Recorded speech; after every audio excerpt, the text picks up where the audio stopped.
لکھیں جی واقعہ افک پر 3 گروہ بن گئے۔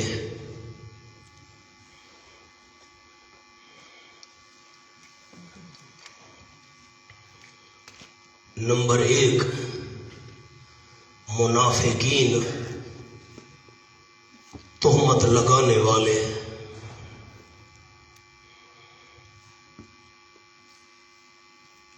نمبر 2 3 مخلص صحابہ۔ نمبر 2 3 مخلص صحابہ۔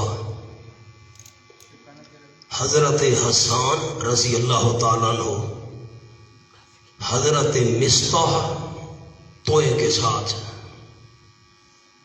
رضی اللہ تعالیٰ عنہ، اور حضرت حمنہ رضی اللہ تعالیٰ عنہ، یہ آپ صلی اللہ علیہ وسلم کی حضرت زینب کی بہن تھی۔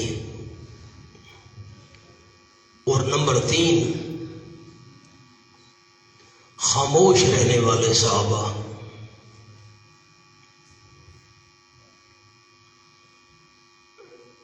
ان تینوں کا ذکر آئے گا۔ ایک نوٹ لکھیں، نوٹ۔ بہت سے صحابہ نے زور شور سے اس کی تردید کی، ان کا ذکر نہیں ہے۔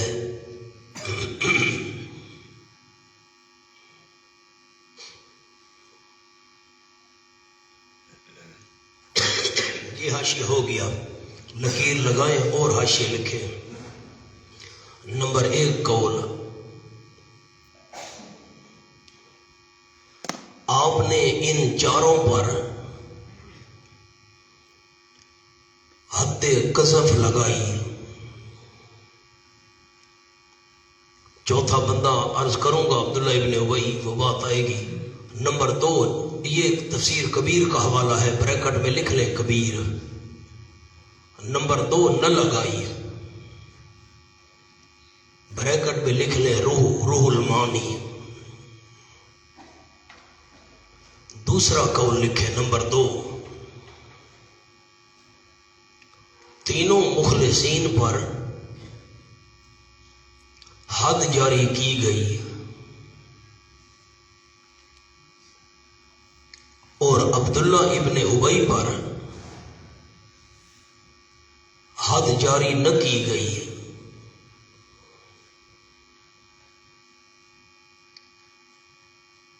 کیونکہ یہ چالاک تھا،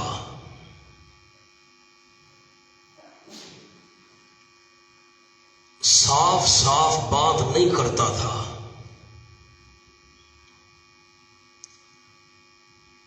اس لیے بچ گیا۔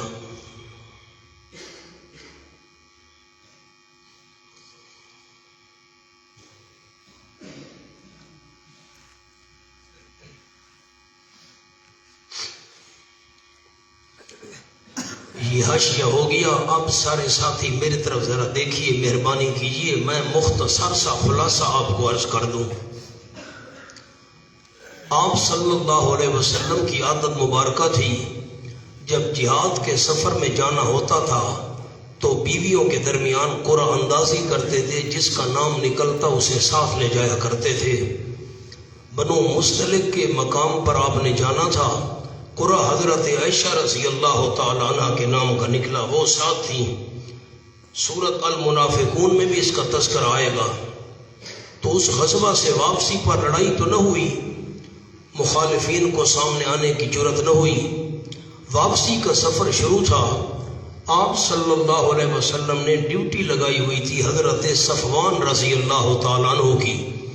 آپ نے قافلے سے 2 میل، 3 میل، 1.5 میل پیچھے رہنا ہے۔ قافلے والوں کی کوئی گری پڑی چیز ہو تو اٹھا کر قافلے والوں تک پہنچانی ہے، تو یہ اونٹ پر پیچھے پیچھے رہا کرتے تھے۔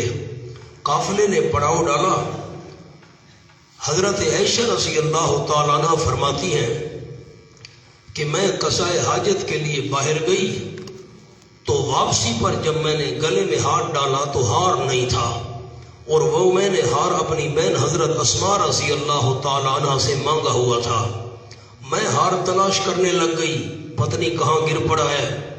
تو اس دوران آپ نے قافلے کی روانگی کا حکم دے دیا تو صحابہ کرام نے ہودج اٹھایا۔ ہودج کہتے ہیں کپڑے کا بنا ہوا ایک کمرہ سمجھ لیجئے، لکڑیاں لگا کر چاروں طرف سے پردہ بنا دیتے ہیں تاکہ عورت کو کوئی دیکھ نہ سکے۔ تو صحابہ کرام نے جب اس کو اٹھایا اور سواری پر رکھا، حضرت عائشہ فرماتی ہیں کہ میں اس وقت کمزور جسم کی تھی، دبلی پتلی، تو اٹھانے والوں کو محسوس نہ ہوا کہ حضرت عائشہ اس میں موجود ہے یا نہیں ہے۔ انہوں نے اٹھا کر اونٹ پر رکھ دیا، قافلہ روانہ ہو گیا۔ میں جب کچھ دیر کے بعد واپس آئی تو قافلہ جا چکا تھا۔ اب مسئلہ بھی ثابت ہو گیا، اگر صحابہ کرام یا حضور اکرم صلی اللہ علیہ وسلم عالم الغیب ہوتے تو اتنا بڑا واقعہ کیوں پیش آتا؟ کپڑے کا پردہ ہے، اندر حضرت عائشہ نہیں ہے، پتہ کسی کو نہیں ہے۔ خیر، فرماتے میں آئی، قافلہ تو نہیں تھا، تو میں ایک درخت کے ساتھ ٹیک لگا کر لیٹ گئی، مجھے نیند آ گئی۔ تو مجھے یہ تو اندازہ تھا کہ جب قافلہ وہاں رکے گا اور دیکھیں گے حضرت عائشہ تو نہیں ہے تو آپ صلی اللہ علیہ وسلم حکم دیں گے بھئی جاؤ لے آؤ، تلاش کرو، وغیرہ وغیرہ۔ اس دوران حضرت صفوان رضی اللہ تعالیٰ عنہ بھی آپ پہنچے۔ انہوں نے دیکھا کہ کوئی عورت لیٹی ہوئی ہے تو انہوں نے پردہ کا حکم نازل ہونے سے پہلے حضرت عائشہ کو دیکھا ہوا تھا۔ نظر پڑی، اتفاقاً تو پہچان گئے بھئی یہ تو حضرت عائشہ ہیں رضی اللہ تعالیٰ عنہ۔ انہوں نے زور سے کہا انا للہ و انا الیہ راجعون۔ حضرت عائشہ فرماتے ہیں اس کے علاوہ انہوں نے میرے ساتھ کوئی بات نہیں کی۔ میری آنکھ کھل گئی، انہوں نے سواری کو بٹھایا، میں سواری پر سوار ہو گئی، وہ چل پڑے۔ کیا ہی دیر لگنی تھی، 2 میل کیا فاصلہ ہے، قافلے میں جا کر مل گئے۔ جب مدینہ طیبہ پہنچے تو عبداللہ ابن ابی نے پراپیگنڈا شروع کر دیا، یہ بھی اس قافلے میں شامل تھا۔ انشاءاللہ سورۃ المنافقون میں بات آئے گی۔ اس نے 2 بڑی غلط باتیں کی تھیں، ہمیں مدینہ طیبہ واپس جانے دو، معاذ اللہ ہم ان ذلیلوں کو نکال دیں گے، اور انصاریوں کو کہا تھا مہاجرین کو چندہ دینا بند کر دو، خود بھوکے ہو کر مکہ مکرمہ بھاگ جائیں گے۔ یہ باتیں وہاں آئیں گی انشاءاللہ۔ تو اس نے کہنا شروع کر دیا، میں نے حاشی میں بات آپ کو لکھوا دی، صاف صاف بات نہیں کرتا تھا، کہتا نہ ایک مرد ہو اور ایک عورت ہو اور دونوں اکیلے ہوں، دیکھنے والا بھی کوئی نہ ہو، اور پھر آپ سوچیں کہ خود کیا وہ کر سکتے ہیں اور کیا کچھ ہو، اس قسم کی باتیں کرتا تھا۔ حضرت عائشہ رضی اللہ تعالیٰ عنہ بیان کرتی ہیں کہ آپ صلی اللہ علیہ وسلم جب گھر میں تشریف لاتے تھے تو آپ کا رویہ وہ نہیں ہوتا تھا جو پہلے میرے ساتھ ہوا کرتا تھا۔ تو میں پریشان تو خیر ہوئی، تو ایک دن میں ام مصطح رضی اللہ تعالی عنہ، حضرت مصطح یہ بھانجے تھی حضرت ابوبکر صدیق رضی اللہ تعالی عنہ کے، اور ام مصطح یہ بہن تھی حضرت صدیق اکبر کی رضی اللہ تعالی عنہ۔ میں ام مصطح کے ساتھ قضاء حاجت کے لیے جا رہی تھی، ام مصطح کو ٹھوکر لگی تو اس نے کہا ہلاک و مصطح۔ میں نے کہا اماں مصطح بیٹے کو بد دعا کر رہی ہو؟ خیر پھر آگے چلی، پھر اس کو ٹھوکر لگی تو اس نے کہا ہلاک و مصطح۔ میں نے کہا ماں مصطح کو آپ بد دعا دے رہی ہیں بیٹے کو؟ تیسری بار ایسا ہوا، میں نے کہا مصطح کو بد دعا دے رہی ہیں؟ میں نے کہا تجھے پتہ نہیں ہے؟ میں نے کہا کس بات کا؟ تو انہوں نے کہا بھائی تجھ پر تو تہمت لگ چکی ہے، بد عائشہ کا کردار غلط ہے، معاذ اللہ۔ اب میں جو ہے نا ذرا احتیاط سے بات کر رہا ہوں، اور میرا بیٹا مصطح بھی ان میں شامل ہے، وہ بھی پراپیگنڈا کر رہا ہے۔ حضرت عائشہ کہتی ہیں اللہ مجھے تو سب کچھ بھول گیا، واپس آئی مجھے بخار ہو گیا۔ اب مجھے سمجھ آئی کہ حضور کا رویہ میرے ساتھ وہ کیوں نہیں رہا تھا جو پہلے تھا۔ خیر آپ صلی اللہ علیہ وسلم جب میرے پاس تشریف لائے تو میں نے کہا میں اپنے والدین کے گھر جانا چاہتی ہوں۔ آپ نے کہا ٹھیک ہے۔ قریب گھر تھا، میں چلی گئی، وہاں جا کر دیکھا تو والد اور والدہ دونوں تو ہر وقت رونے میں مصروف ہیں، پریشان ہیں۔ میں اور پریشان ہو گئی تو والدہ نے مجھے تسلی بھی دی، عائشہ تو پاک دامن ہے، فکر نہ کر، اللہ کریم کو انتظام کر دے۔ فرماتی میری تو آنسو تھمتے ہی نہیں تھے نا۔ خیر اس دوران مہینہ گزر گیا، پورا مدینہ طیبہ کے اندر گویا کہ ایک بھونچال سا برپا ہے۔ آپ صلی اللہ علیہ وسلم نے میٹنگ بلائی اور فرمایا حضرت عائشہ رضی اللہ تعالیٰ عنہ کے بارے میں آپ کا کیا خیال ہے؟ حضرت علی رضی اللہ تعالیٰ عنہ عرض کرنے لگے حضرت کہ آپ کے لیے کوئی عورتوں کی کمی تو نہیں ہے، اگر آپ کی طبیعت پر بوجھ زیادہ ہے تو آپ طلاق دے دیجئے۔ حضرت عائشہ فرماتے ہیں کہ یہ بات مجھے کبھی نہیں بھولے گی، میں سورۃ الاعراف میں انشاءاللہ عرض کروں گا کہ اللہ کریم فرمائے نزعنا ما فی صدورہم من غل، میں اللہ جنتیوں کو جنت داخل کرنے سے پہلے ان کے دل کے اندر کوئی خفگی اور ناراضگی ہوئی تو وہ نکال لوں گا۔ حضرت عائشہ فرماتے ہیں یہ ہمارے بارے میں ہے، حضرت علی نے یہ جملہ ان کو نہیں کہنا چاہیے تھا۔ خیر، آپ صلی اللہ علیہ وسلم نے پوچھا تو عرض کیا گیا حضرت بریرہ کو بلا لیجئے رضی اللہ تعالیٰ عنہ، جو حضرت عائشہ کی لونڈی تھی۔ خیر وہ آ گئی، آپ نے فرمایا بریرہ تو بتا حضرت عائشہ کیسی عورت ہے؟ تو اس نے کہا حضرت عائشہ ایسی عورت ہے کہ اتنی سادی اور بھولی بھالی، آٹا گوندھ کر رکھتی ہے، خیال ہی نہیں رہتا پڑوسیوں کی بکری آ کر کھا جاتی ہے۔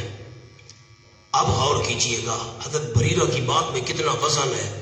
یہ جو گندا کام ہوتا ہے یہ چلاک اور مکار عورتیں کیا کرتی ہیں، وہ تو ایسی سادی ہے آٹے کا پتہ نہیں چلتا۔ تو یہ گویا کہ اشارتاً جواب تھا کہ حضرت عائشہ ایسی عورت نہیں ہو سکتی۔ حضرت عمر رضی اللہ تعالیٰ عنہ سے آپ نے پوچھا کھڑے ہوئے آنسوؤں کی برسات میں حضرت پہلے یہ بتائیے کہ حضرت عائشہ کا آپ کے لیے انتخاب کس نے کیا تھا؟ تو آپ نے انگلی مبارک اٹھائی، یہ آپ کا خاموش جواب تھا کہ اللہ نے کیا ہے۔ تو حضرت عمر کی تلوار نیام سے نکل آئی کہ منافقین کا فیصلہ میری تلوار کرے گی۔ سبحانک ھذا بہتان عظیم، اللہ کو یہ کلمات اتنے پسند آئے کہ اللہ نے قرآن بنا کر نازل کر دیے۔ خیر، آپ صلی اللہ علیہ وسلم طبیعت کو سکون آیا، حضرت عائشہ کے پاس تشریف لائے، خانوادہ صدیقی پر دروازے پر پہنچے، آپ تھے اندر تشریف لائے۔ آپ نے فرمایا ان کنت الممت بذنب فاستغفر اللہ، رواہ البخاری۔ عائشہ انسان ہے، اگر کوئی کمی بیشی ہو بھی گئی ہے اللہ سے معافی مانگ لے۔ عائشہ فرماتی ہیں کہ میری طبیعت میں اتنا غم اور صدمہ تھا کہ مجھے حضرت یعقوب علیہ السلام کا نام بھی بھول گیا۔ میں نے کہا حضرت میں آپ کو وہی جواب دوں گی جو حضرت یوسف علیہ السلام کے والد نے جواب دیا تھا، فصبر جمیل واللہ المستعان علی ما تصفون۔ فرماتی ہے میں روتی اندر چلی گئی، سجدہ ریز ہو گئی اور میں نے اللہ کے سامنے التجا شروع کر دی، اللہ اگر تو میری صفائیاں نہ دے تو اور میری گوائیاں کون دے گا؟ تجھے پتہ تو ہے میں پاک دامن ہوں۔ آپ صلی اللہ علیہ وسلم پر وحی کا نزول شروع ہو گیا تو اب سارے پریشان تھے، حضرت بکر صدیق، ان کی اہلیہ حضرت عائشہ پر پتہ نہیں کیا جواب آتا ہے۔ حضرت عائشہ فرماتی مجھے یہ امید نہیں تھی کہ میرے حق میں قرآن نازل ہوگا، خیال تھا کہ اے اللہ آپ کے دل میں یہ بات ڈال دے گا، اللہ بتا دے گا بھئی حضرت عائشہ پاک دامن ہے۔ تو خیر جب آپ صلی اللہ علیہ وسلم پر وحی نازل ہوتی تھی تو بڑا بوجھ ہوتا تھا، آپ کی پیشانی پر پسینے کے قطرے نمودار ہوئے جیسے وحی کا سیکل ہوتا تھا بوجھ۔ اور جب وحی ختم ہوئی تو آپ نے فرمایا عائشہ مبارک ہو، اللہ نے تیری برات قرآن میں نازل کر دی ہے۔ تو والدہ نے کہا عائشہ اٹھ حضرت کا شکریہ ادا کر۔ تو میں نے کہا میں اس کا شکریہ ادا کروں گی نا جس نے یہ میری برات کے لیے آیات نازل کی ہیں۔ آپ کی زبان پر قرآن کی آیات نازل ہو گئی۔ یہ تو میں نے مختصر آپ کو واقعہ بیان کر دیا۔ اب جو آیات کو سمجھنے کے لیے حاشیہ میں نے لکھوایا ہے تو 3 گروہ بن گئے تھے۔ ایک گروہ تھا منافقین کا جو تہمت لگانے والے تھے، اور دوسرے 3 مخلص صحابہ تھے جو اپنی سادگی کی وجہ سے منافقین کے پراپیگنڈے کا شکار ہو کر کہنے لگے حضرت عائشہ پاک دامن نہیں۔ حضرت حسان جن کے شعر مشہور ہیں رضی اللہ تعالیٰ عنہ، حضرت مصع جو بھانجے تھے حضرت بکر صدیق رضی اللہ تعالیٰ عنہ کے، اور بی بی حمنہ رضی اللہ تعالیٰ عنہ، یہ سالی تھی آپ صلی اللہ علیہ وسلم کی، حضرت زینب کی بہن تھی۔ اور تیسرے صحابہ کرام تھے خاموش رہنے والے، بھئی ہم اس معاملے میں لب کشائی نہیں کرتے، اللہ بہتر جانتا ہے۔ ان تینوں کا ذکر اگلی آیات میں آ رہا ہے، اور جن صحابہ نے زور شور سے تردید کی ان کا ذکر یہاں نہیں ہے۔ اب یہ 3 گروہ آپ نے ذہن میں رکھنے ہیں، منافقین، تہمت لگانے والے، مخلصین، کتنے صحابہ؟ 2 مرد 1 عورت، اور نمبر 3 خاموش رہنے والے. یہ آپ نے عنوان ذہن میں رکھنا ہے، آیات پر فٹ کرنی ہے یہ بات. بسم اللہ الرحمن الرحیم.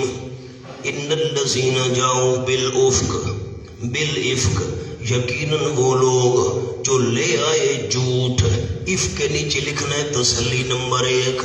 پہلی تسلی اللہ نے دی، میرے محبوب یہ جھوٹ ہے، جھوٹ ہے، جھوٹ ہے، سچ نہیں ہے. ایک تسلی بالافک، یہ جھوٹ ہے. یقیناً جو لوگ لائے ہیں یہ طوفان. شاہ عبد القادر صاحب رحمۃ اللہ نے مانا کیا افک طوفان، جھوٹ. اچھا، اب ان الذین جاؤ کے نیچے لکھنا ہے منافقین و مخلصین.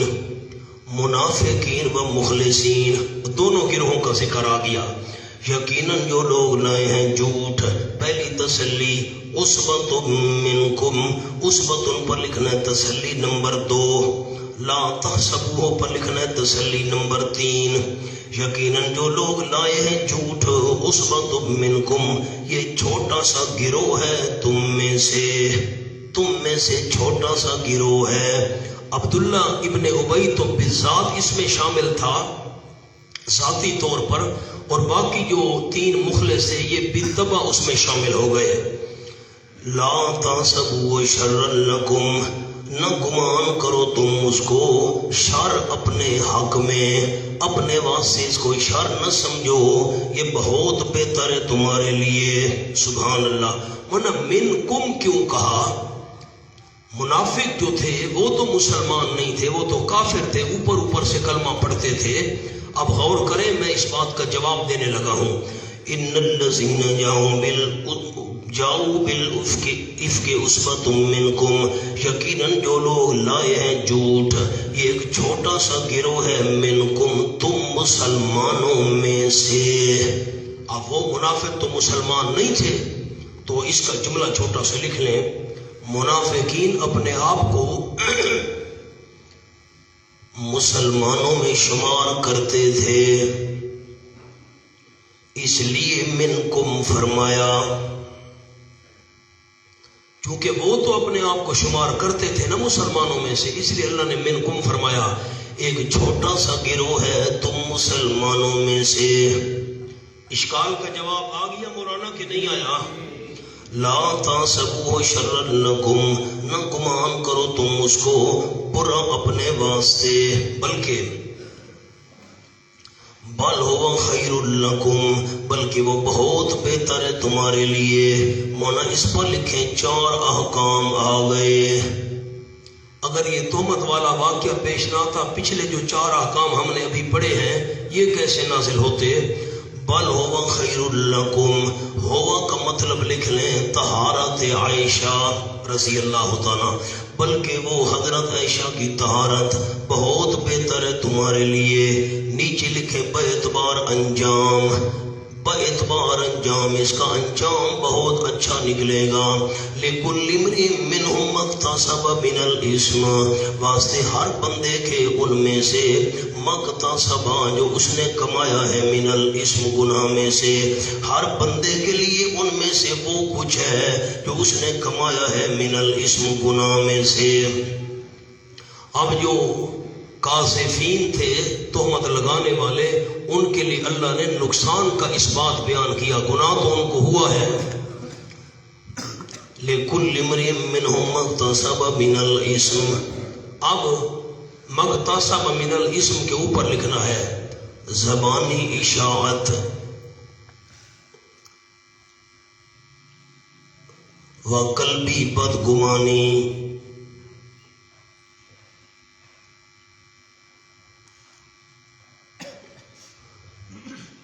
تین صحابہ ان کو بھی گناہ ہوا ہے، تھے مخلص لیکن منافقین کے تابع ہو کر انہوں نے بھی اشاعت شروع کر دی تھی.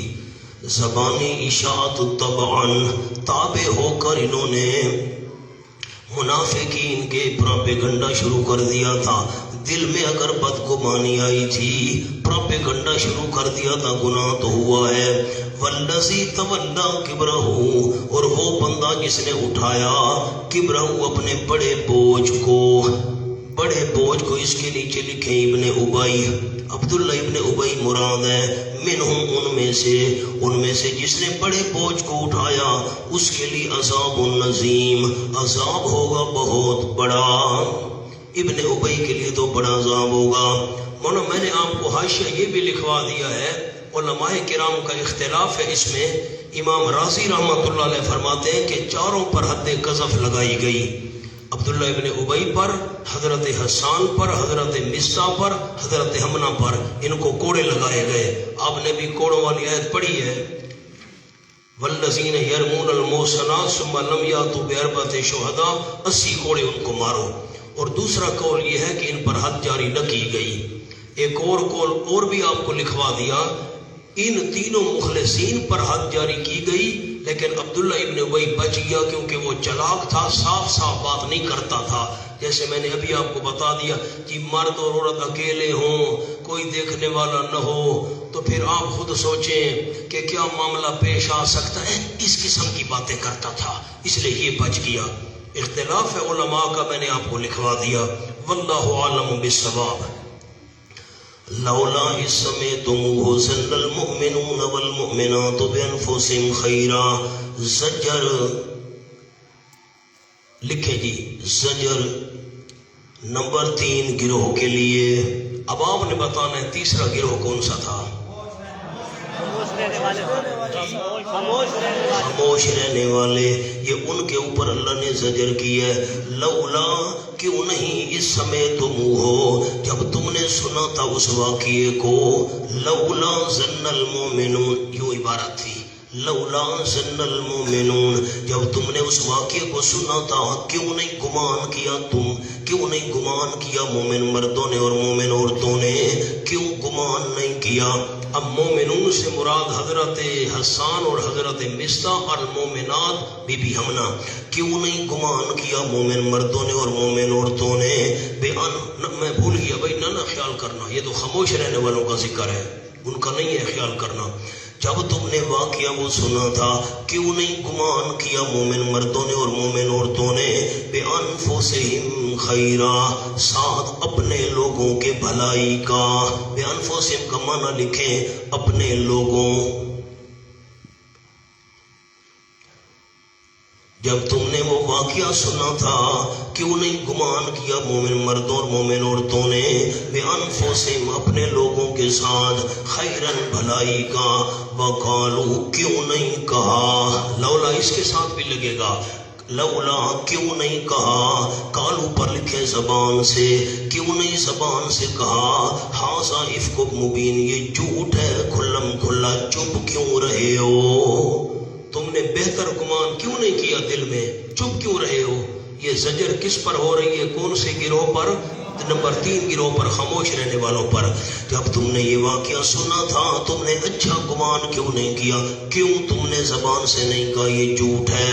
لولا جاؤ علیہ باربعۃ شہداء، پھر زجر ہے مولانا، زجر نمبر 3 گروہ پر۔ کون سا گروہ؟ خاموش رہنے والے۔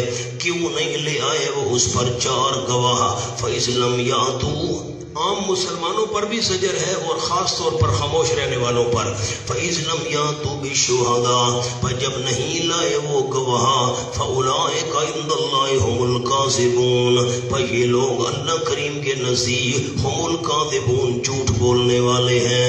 عند اللہ پر لکھے فی حکم اللہ، فی حکم اللہ، وفی شرعہ، شریعت کے اندر، یہ لوگ اللہ کے حکم میں، اللہ کی شریعت میں جھوٹے ہیں۔ جب انہوں نے 4 گواہ پیش نہیں کیے تھے تو ثابت ہو گیا جھوٹے ہیں، تم چپ کیوں رہے ہو، تم خاموش رہے ہو، کیوں خاموش رہے ہو؟ 4 گواہ ان کے پاس نہیں ہیں اور وہ پراپیگنڈا کر رہے ہیں اور تم چپ رہے ہو۔ ولولا فضل اللہ علیکم ورحمتہ فی الدنیا والآخرہ، ولولا فضل اللہ، اعادہ بود یاد، لولا گزر چکا ہے پیچھے، اس کو دوبارہ دہرایا کیونکہ جزا بیان کرنی تھی۔ اعادہ بود یاد برائے بیان جزا، جزا بیان کرنے کے لیے لولا کو دوبارہ دہرایا۔ اگر نہ ہوتا فضل اللہ کریم کا تمہارے اوپر، ورحمتہ فی الدنیا والآخرہ، اس کی رحمت نہ ہوتی دنیا اور آخرت میں، لمس مسکم البتہ پہنچ جاتا تم کو عذاب نظیم بہت بڑا عذاب. میں نے درمیان میں لفظ چھوڑ دیے، معنی بعد میں کروں گا. اب فضل اللہ پر لکھو مولانا توفیق ایمان، توفیق ایمان، جلدی کریں. ورحمتہ پر لکھیں ثواب علی الایمان، ثواب علی الایمان. اللہ نے تم پر فضل کیا، تمہیں ایمان کی توفیق دی. اللہ نے رحمت کی، ایمان پر ثواب بھی عطا فرمایا. خاموش رہنے والوں، اللہ نے ایمان کی توفیق دی، ایمان پر ثواب بھی عطا کیا. اگر اللہ کا فضل نہ ہوتا، تم پر اس کی رحمت نہ ہوتی. فی الدنیا والآخرہ، دنیا اور آخرت میں. فی دنیا کے نیچے لکھیں مہلت توبہ، اللہ نے تمہیں توبہ کی مہلت دے دی. والآخرہ، آخرت کے نیچے لکھیں بوجہ مقبولیت توبہ، اللہ نے دنیا میں توبہ کی توفیق دے دی، آخرت میں اللہ نے تمہاری توبہ قبول کر لی. اگر یہ بات نہ ہوتی لمسکم عذاب نظیم، البتہ پہنچ جاتا تم کو عذاب بہت بڑا. کیوں پہنچ جاتا؟ فیما افستم فی، بیچ اس معاملے کے کہ چرچا کیا تھا تم نے اس میں. افستم، چرچا کیا تھا تم نے، اس بات کا تم نے چرچا کیا تھا، تمہیں عذاب بہت بڑا پہنچ جاتا. لولا فضل اللہ پر ایک عنوان لکھنا ہے، امتنان. احسان کو کہتے ہیں امتنان بر عدم نزول عذاب، امتنان بر عدم نزول عذاب.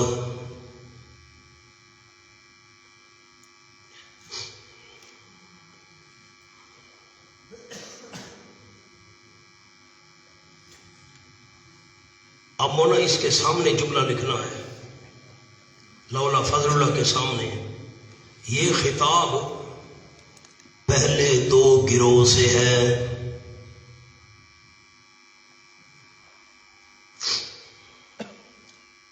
آپ بتائیں پہلے دو گروہ کون سے تھے؟ منافقین، اور نمبر دو مخلصین. وہ تین بندے لکھیں آگے. مخلصین کے لیے توبہ کی مہلت، اور ابن ابی کے لیے وقتی فائدہ کہ دنیا میں بچ گیا.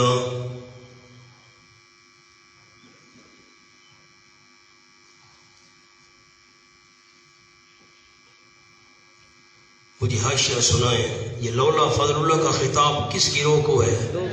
پہلے دو گروہ، منافقین، پراپیگنڈا کرنے والے، مخلصین، تین بندے. اچھا، پھر اللہ کا احسان کیسے ہوا ان پر؟ مخلصین پر کیسے احسان ہے؟ اللہ کریم نے توبہ کی مہلت دے دی. ابن ابی کے لیے کیسے فائدہ ہوا؟ وقتی عذاب سے بچ گیا، وقتی فائدہ اس کو مل گیا، دنیا میں بچ گیا. استلقونه بألسنتكم، زجر پر گروہ نمبر دو. زجر پر کون سے؟ کون سے؟ مخلصین، سادگی کی وجہ سے جو شامل ہو گئے تھے. استلقونه بألسنتكم، جب لے رہے تھے تم اس کو اپنی زبانوں کے ساتھ، حاصل کر رہے تھے اس واقعے کو اپنی زبانوں کے ساتھ، یعنی چرچا کر رہے تھے. پکڑنے سے مراد، لینے سے مراد، حاصل کرنے سے مراد چرچا کرنا. اب مانا چرچے والا کرتا ہوں، جب چرچا کر رہے تھے تم اس واقعے کو اپنی زبانوں کے ساتھ. وَتَقُولُونَ، کہہ رہے تھے، بِأَفْوَاهِكُمْ، اپنے منہ کے ساتھ، مَا لَيْسَ لَكُمْ بِهِ عِلْمٌ، وہ جو نہیں تھی تمہارے لیے اس کے متعلق علم، کوئی یقینی خبر، کوئی تحقیقی خبر، کوئی تحقیقی دلیل، کوئی تحقیقی دلیل نہیں تھی. تم منہ سے کہہ رہے تھے وَتَحْسَبُونَهُ هَيِّنًا، اور تم خیال کر رہے تھے اس کو معمولی. ہینن، یہ تو معمولی چیز ہے، پراپیگنڈا کر رہے تو کیا حرج ہے. ہینن کے اوپر لکھو غیر موجب گناہ. موجب اوجب یوجب ایجابن، موجب غیر موجب گناہ. ہم یہ جو چرچا کر رہے ہیں کوئی گناہ واجب نہیں ہوگا, کوئی پکڑ دھکڑ نہیں ہوگی. وَهُوَ عِندَ اللَّهِ عظیم, حالانکہ وہ اللہ کریم کے نزدیک بہت بڑی بات تھی. عظیم پر لکھے موجب گناہ. موجب گناہ اللہ کے نزدیک تو وہ گناہ کو واجب کرنے والی. تم نے اس چرچے کو معمولی سمجھا, پراپیگنڈے کو. وَلَوْلَا اِس سَمِعْتُمُوهُ, اس پر لکھے زجر بر گروہ نمبر 2. زجر بر گروہ نمبر 2, یہ بھی وہ یہ مخلصین سادہ. وَلَوْلَا اِس سَمِعْتُمُوهُ, کیوں نہیں جب سنا تھا تم نے اس بات کو, اس واقعے کو سنا تھا. لولا قلتم, کیوں تم نے نہیں کہا, ما یکون لنا, نہیں جائز ہمارے لیے, ان نتکلم بہذا, کہ ہم کلام کریں اس کے متعلق. تمہیں تو یہ کہنا چاہیے تھا, ہم کلام نہیں کرنا چاہتے. بھائی تم نے الٹا پراپیگنڈے کا شکار ہو کر یہ کہنا شروع کر دیا عائشہ پاک دامن نہیں ہے. تم نے کیوں نہیں کہا ما یکون لنا ان نتکلم بہذا, نہیں جائز ہمارے لیے کہ ہم کلام کریں اس کے متعلق. سبحانک ھذا بہتان عظیم, تم نے کیوں نہیں کہا سبحانک ھذا بہتان عظیم, تو پاک ہے اللہ عیوب سے. اوپر لکھے عیوب سے, سامنے جملہ لکھے مولانا, بندوں میں تو عیب ہوتے ہیں, بندوں میں تو عیب ہوتے ہیں, مگر ھذا بہتان عظیم.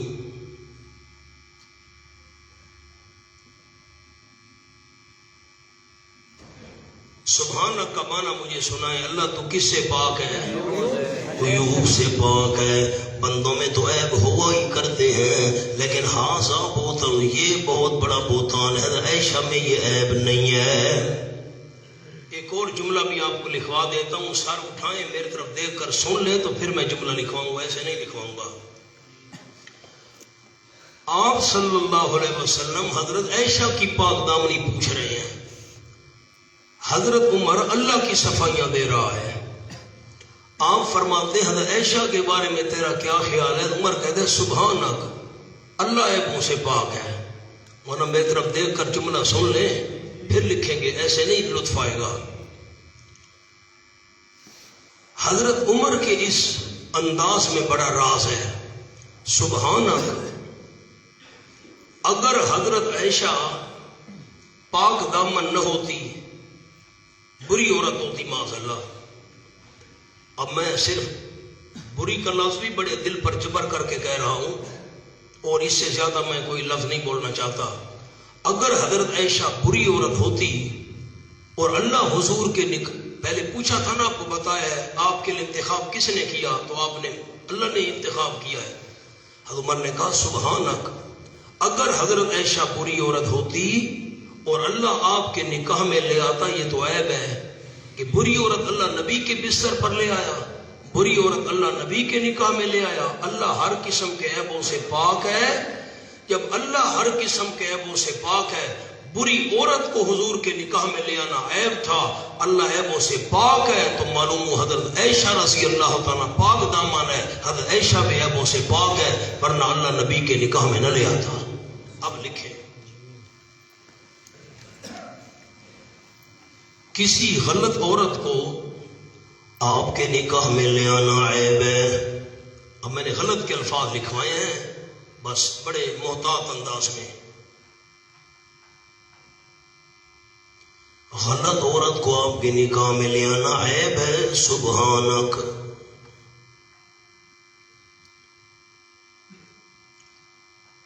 اب کچھ بات سمجھ آئیے دوستوں کو.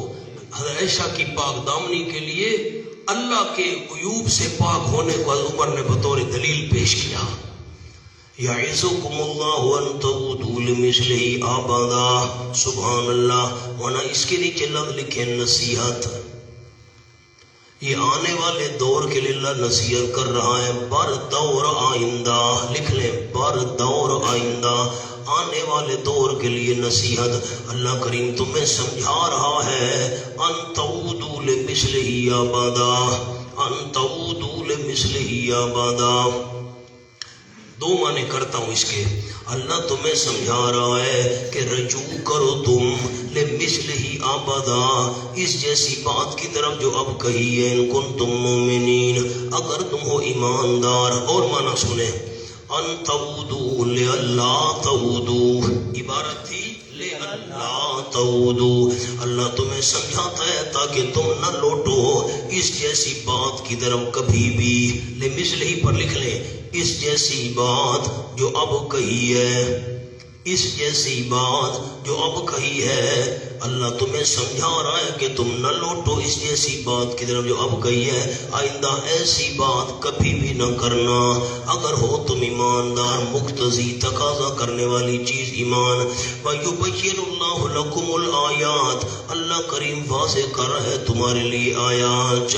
وَيُبَيِّنُ کے نیچے بعد از نزول برات، بعد از نزول برات، برات نازل ہونے کے بعد، پاک دامنی نازل ہونے کے بعد اللہ واضح کر رہے تمہارے لیے آیات. واللہ علیم حکیم، اللہ جاننے والے ہر ایک چیز کو، حکمتوں والا ہے، مصلحتیں بھی جانتا ہے. ان الذین یحبون ان تشیع الفاحشۃ، ان الذین، زجر پر گروہ نمبر 1، زجر پر پہلا گروہ کون سا تھا؟ ان الذین یحبون، یقیناً وہ لوگ جو پسند کرتے ہیں، ان تشیع الفاحشۃ فی الذین آمنوا، کہ پھیل جائے بے حیائی ان لوگوں میں جو ایمان لائے ہیں، بدکاری پھیل جائے. یہ ہے علت تہمت لگانے کی. اس کا جملہ عرض کرتا ہوں، ان الذین یحبون ان تشیع الفاحشہ، ان تشیع الفاحشہ کے نیچے تہمت لگانے کی علت، تہمت لگانے کی علت. کیوں منافقین نے تہمت لگائی؟ مومنوں میں بے حیائی پھیلانا چاہتے ہیں. آگے بھی جملہ ہے، تاکہ لوگ بد اعتقاد ہو کر مسئلہ توحید نہ مانے، تاکہ لوگ بد اعتقاد ہو کر مسئلہ توحید نہ مانے. کہیں گے یار معاذ اللہ پیغمبر کا گھرانہ اچھا نہیں ہے، چھوڑو اس کی دعوت نہیں ماننی. جنہوں نے مان لی ہے تم بھی چھوڑ دو. یہ تاکہ لوگ بد اعتقاد ہو کر مسئلہ توحید نہ مانے. سبحان اللہ. یقیناً جو لوگ پسند کرتے ہیں، یہ زجر بھی ہے اور تخفیف دنیاوی بھی ہے. زجر و تخفیف دنیاوی، ان کے لیے عذاب ہوگا دردناک فی الدنیا والآخرہ، دنیا اور آخرت میں. واللہ یعلم وانتم لا تعلمون، اللہ جانتا ہے کون سا گناہ کس درجے کا ہے. لکھو اوپر، کون سا گناہ کس درجے کا ہے. اللہ جانتا ہے کون سا گناہ کس درجے کا ہے. وانتم، اور تم لا تعلمون، نہیں جانتے. لا تعلمون پر حقیقت حال کو، حقیقت حال کو تم نہیں جانتے. سبحان اللہ. میں نے جمعہ پڑھایا، جمعے پر میں نے یہ آیت بیان کی. میرے خیال ہے کم از کم ہو گئے ہوں گے وہ 15-16 سال، اس سے بھی زیادہ. بیان کے بعد جب میں کمرے میں گیا تو میں نے بیان میں یہ کہا، جو لوگ یہ پسند کرتے ہیں کہ مومنوں میں بے حیائی پھیل جائے، ان کے لیے دنیا میں بھی دردناک عذاب ہے، آخرت میں بھی دردناک عذاب ہے. تو میں نے کہا یہ جو فلموں والی سیڈیاں لوگ بیچتے ہیں، اس وقت گول سیڈیوں کا رواج تھا، اب تو کارڈ آ گئے، یہ کارڈ نہیں آئے تھے اس زمانے میں. تو بے حیائی پھیلا رہے ہیں، یہ سینما گھر ہیں وغیرہ وغیرہ. تو ان کے لیے دنیا میں بھی اور آخرت میں بھی دردناک عذاب. مونا ماننے والے بندے یوں ہوا کرتے ہیں. ایک نوجوان میرے پاس آ کر کمرے میں بیٹھ گیا. انہوں نے کہا حضرت میں تو بڑا پریشان ہو گیا ہوں، میں میاں والی کے مین بازار میں سیڈیاں بیچتا ہوں فلموں والی. تو یہ تو اب میں کیا کروں؟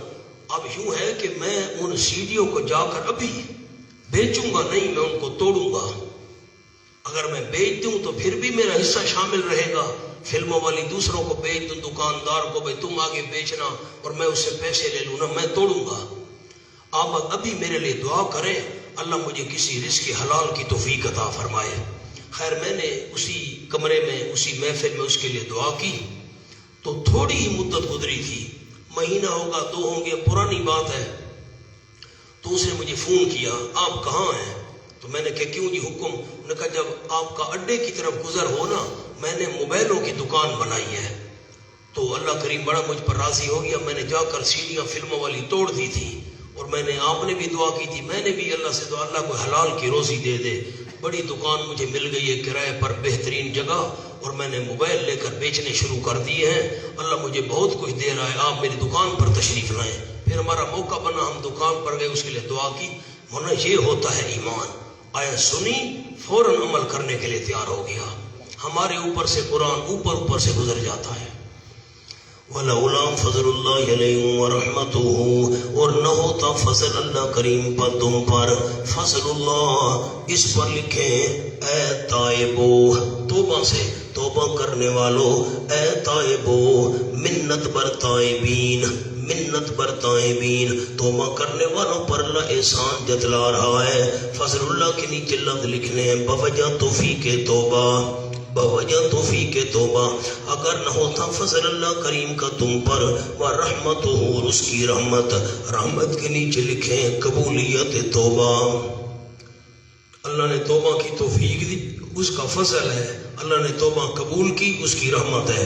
وَأَنَّ اللَّهَ رَءُوفٌ الرَّحِيمٌ، اور یقیناً اللہ کریم نرمی کرنے والا ہے، رحم کرنے والا ہے، بوجہ قبول توبہ۔ جزا آگے آ رہی ہے، آپ کو بتا دیا تھا اس لولا کی، اگلے لولا کی جزا ایک ہے۔ یا ایھا الذین آمنوا، نصیحت برائے مومنین، تو اس پہلے لولا کی جزا کون سی بنے گی؟ اگر نہ ہوتا فضل اللہ کریم کا تم پر اور اس کی رحمت، تو پھر نیچے دیکھ لیں ما سقا منکم من احد ابدا، یہ جزا ہے، ما سقا منکم من احد ابدا، دونوں لولا کی جزا ایک ہے۔ اللہ کا فضل اس کی رحمت نہ ہوتی، کوئی بندہ تم میں سے سنور نہ سکتا، کوئی گناہوں سے پاک نہ ہو سکتا۔ یا ایھا الذین آمنوا لا تتبعوا خطوات الشیطان، اس کا عنوان نصیحت للمؤمنین، مومنوں کو نصیحت کی، نصیحت للمؤمنین، اے وہ لوگوں جو ایمان لا چکے، مومنوں لا تتبعوا خطوات الشیطان، نہ پیچھے چلو شیطان کے قدموں کے، ومن یتبع خطوات الشیطان، ثمرہ اتباع، عنوان ثمرہ اتباع، جو پیچھے چلے گا شیطان کے قدموں کے، فَإِنَّهُ، یقیناً وہ شیطان حکم دیتا ہے بالفحشاء والمنکر، بے حیائی کا اور گناہ کے کاموں کا۔ اب آپ میری طرف دیکھیں گے تو میں انداز عرض کروں گا، میں انتظار نہیں کروں گا آپ کا، یہ میرا اگلا پاؤں ہے، یہ میرا پچھلا پاؤں ہے۔ ہمارے استاد شیخ الصرف برنا حضرت مولانا علامہ صاحب نے ہمیں سمجھایا، زیدہ مجدہ، یہ میرا اگلا پاؤں ہے، اور یہ پاؤں کی انگلیاں ہیں، اور یہ ایڑی ہے میری اگلے پاؤں کی، یہ میرا پچھلا پاؤں ہے، یہ پاؤں کی انگلیاں ہیں، اور یہ ایڑی ہے۔ استاد علامہ صاحب زیدہ مجدہ نے فرمایا اگلے پاؤں کی انگلیاں اور پچھلے پاؤں کی ایڑی، اس کو خط نہیں کہتے، یہ فاصلہ زیادہ ہے۔ اگلے پاؤں کی ایڑی اور پچھلے پاؤں کی انگلیاں، یہ بندہ جب قدم رکھتا ہے زمین پر، یہ جو درمیان میں فاصلہ ہے نا چاندی، اس کو کہتے ہیں خط، اس کی جمع خطوات، یعنی گویا کہ یہ چند انگلیوں کا فاصلہ بنتا ہے، 4-5 انگلی، یہ میں نے اگلا پاؤں زمین پر رکھا، پچھلا رکھا۔ اب یوں تو ہم نہیں رکھتے نا کہ اگلا پاؤں ادھر اور دوسرا ادھر، نہیں ہوتا، ایسے ہوتا ہے، چند انچوں کا فاصلہ ہوتا ہے۔ یہ اللہ نے فرمایا لا تتبعوا خطوات الشیطان، یہ جو فاصلہ ہے چند انگلیوں کے برابر، اتنا بھی شیطان کے پیچھے نہ چلو۔ اب مولانا اس کا ربط کیا ہے قصے کے ساتھ اس آیت کا؟ یا ایھا الذین آمنوا، جن کو شوق ہے وہ ربط لکھ لیں، مؤمنین کو نصیحت، مؤمنین کو نصیحت، میں انتظار نہیں کروں گا، نہ آپ سے پوچھوں گا، مومنین کو نصیحت کہ زوج رسول پر تہمت لگانا شیطان کی اتباع ہے۔ مومنین کو نصیحت کہ زوج رسول پر تہمت لگانا شیطان کی اتباع ہے۔ یہ ربط لگ گیا ہے، شیطان کے پیچھے نہ چلو۔ ولولا فضل اللہ علیکم ورحمتہ، اگر نہ ہوتا فضل اللہ کریم کا تم پر، لولا کو دوبارہ دہرایا، اعادہ بو دیا کیونکہ جزا بیان کرنی تھی، نہ ہوتا فضل اللہ کریم کا تم پر، لولا فضل اللہ کا جملہ اس سورت کا نزول، فضل اللہ سے مراد اس سورت کا نزول، اگر سورت کا نزول نہ ہوتا تم پر، ورحمتہ، اور اس کی رحمت، اس کی رحمت نہ ہوتی، ما زکا منکم من احد ابدا، رحمتہ بعفت اللہ ایاکم، اللہ نے تمہیں پاک دامن بنایا، رحمتہ کے نیچے لکھے پاک دامن بنانا، اللہ نے تمہیں پاک دامن بنایا، سورت نازل کی، اگر اللہ کا فضل اس کی رحمت نہ ہوتی، ما زکا منکم من احد ابدا، اب جزا گئی، نہ سنور سکتا تم میں سے کوئی ایک، کبھی بھی کوئی بھی نہ سنور سکتا، نیچے مولانا حاشیے پر جملہ لکھنا ہے، یعنی گناہوں سے پاک نہ ہو سکتا، اللہ کا فضل نہ ہوتا، اس کی رحمت نہ ہوتی، کوئی بندہ گناہوں سے پاک نہ ہو سکتا، یا توبہ کی توفیق نہ ہوتی، یا توبہ کی توفیق نہ ہوتی، یا توبہ قبول نہ ہوتی، تین مطلب عرض کر دیے۔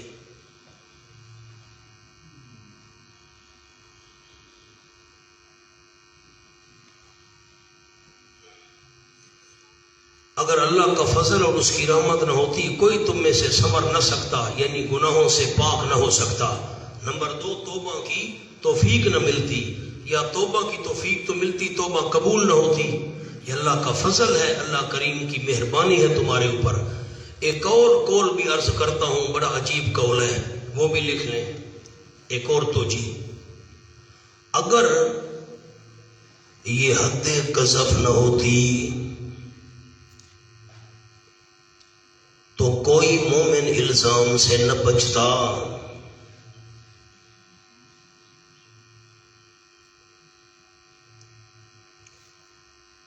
آج ایک پر الزام کل دوسرے پر الزام ہوتا، آج ایک پر الزام کل دوسرے پر الزام ہوتا،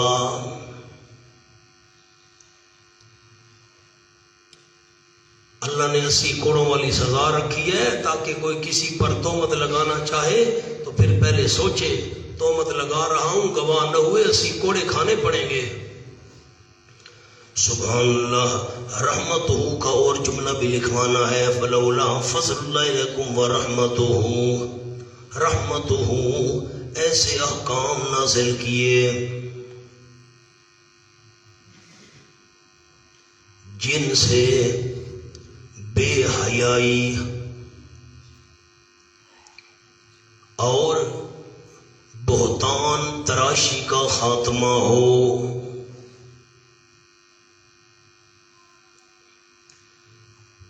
ورنہ منافقین کے ہاتھوں کسی کی عزت محفوظ نہ رہتی۔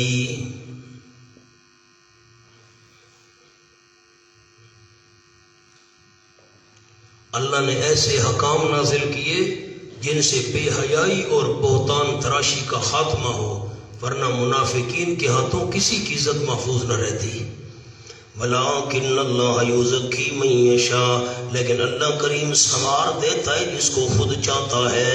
اس کے نیچے لکھیں بوجہ توفیق توبہ، توبہ کی توفیق دے کر سنوار دیتا ہے اللہ۔ واللہ سمیع علیم، اللہ سننے والا ہے، سمیع پر لکھیں توبہ قولی، قولی توبہ کو سننے والا ہے، زبان سے بندہ توبہ کرے، علیم جاننے والا ہے، علیم کے نیچے ندامت قلبی، بندہ دل میں شرمندہ ہوا اللہ جاننے والا ہے۔ ولا یعتل اولو الفضل منکم والسعہ، نہ قسم اٹھائیں، لا یعتل، بس میری طرف دیکھ لیں، میں آپ کو چھوٹا سا جملہ سنا دوں۔ حضرت صدیق اکبر رضی اللہ تعالی عنہ حضرت مصطح اپنے بھانجے کو خرچہ دیا کرتے تھے، کیونکہ حضرت مصطح غریب آدمی تھا۔ جب حضرت عائشہ رضی اللہ تعالی عنہ کی پاک دامنی نازل ہوئی تو حضرت ابوبکر صدیق نے قسم اٹھا لی، آج کے بعد میں حضرت مصطح کو خرچہ نہیں دوں گا۔ اب حضرت صدیق اکبر نے پہلے دن قسم نہیں اٹھائی. علماء کے لیے جملہ ہے، آپ کی توجہ نہیں ہوگی میں آپ کو متوجہ نہیں کروں گا، میں انتظار نہیں کر سکتا. بعض لوگوں کا کہنا یہ ہے کہ حضرت صدیق اکبر نے عصبیت کی وجہ سے قسم اٹھائی تھی، میری بیٹی پر تہمت لگائی، خرچہ نہیں دیتا. اگر اس نیت سے حضرت صدیق اکبر نے خرچہ بند کرنا تھا تو پہلے دن کیوں نہیں کیا؟ جب مہینے کے بعد حضرت عائشہ کی برات کی آیات نازل ہوئیں پھر حضرت صدیق اکبر نے قسم اٹھائی.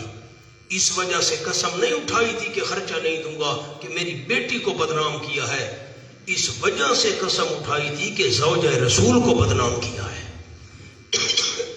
اب قسم تو اٹھائی تھی، اللہ کہتے ہیں قسم نہ اٹھائیں.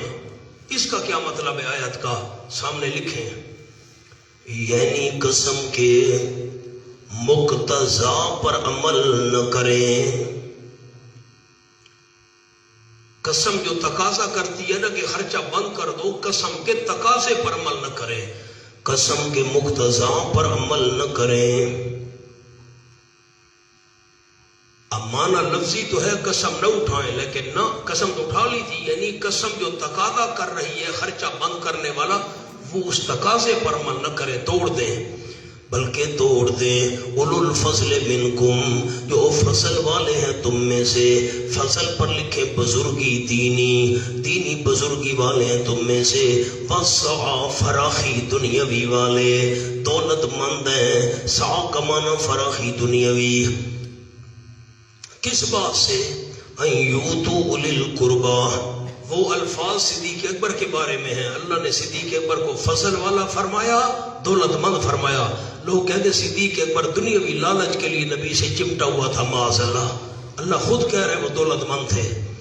ایوتو اولی القربا، کہ دیں وہ قریبی رشتہ داروں کو. ایک ہی حضرت مصطفیٰ کے حق میں ہے، قریبی رشتہ دار ہے، بانجا ہے. والمساکین، مسکینوں کو دیں. والمہاجرین، اور مہاجرین اللہ کے راستے میں ہجرت کرنے والے. قسم کیوں اٹھائی ہے؟ قریبی رشتہ داروں کو نہیں دوں گا، مسکینوں کو نہیں دوں گا، مہاجرین کو نہیں دوں گا. نہ، حضرت مصطفیٰ میں 3 خوبیاں ہیں، قریبی رشتہ دار بھی ہے، مسکین بھی ہے، اور مہاجر بھی ہے. وَلْيَعْفُوا وَلْيَصْفَحُوا، چاہیے کہ معاف کر دیں. اس کے نیچے لکھیں دل سے. وَلْيَصْفَحُوا، اور درگزر کر دیں. اس کے نیچے لکھیں زبان سے. أَلَا تُحِبُّونَ، ترغیب، کیا تم پسند نہیں کرتے ہو أَن يَغْفِرَ اللَّهُ لَكُمْ، کہ بخشش فرما دے اللہ تمہارے لیے. تم اپنے قصورواروں کو معاف کرو، اللہ تمہیں معاف کر دے گا. اللہ غفور الرحیم، اللہ بخشنے والا مہربان ہے. تم بھی تخلق بے اخلاق اللہ کرو، اللہ کریم والی عادات اپنے اندر پیدا کرو. اللہ بخشنے والا ہے، تم ان کو بخشو گے اللہ تمہیں بخشے گا. ہائے حاشیہ لکھے مولانا، ولا یا تلقا، جو مخلص تہمت میں ملوث ہوئے بعد از توبہ، ان سے حسن سلوک کا حکم.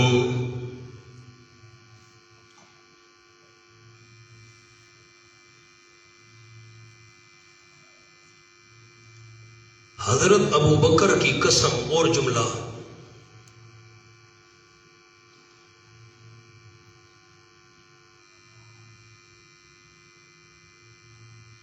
عصبیت کی وجہ سے نہیں تھی،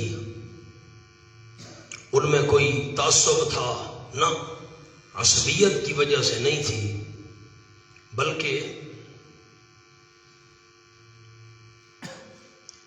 اپنا ہو کر مصطح نے رضی اللہ تعالی، مصطح نے ام المومنین اور نبوت کو داغدار کرنے کی کوشش کی ہے.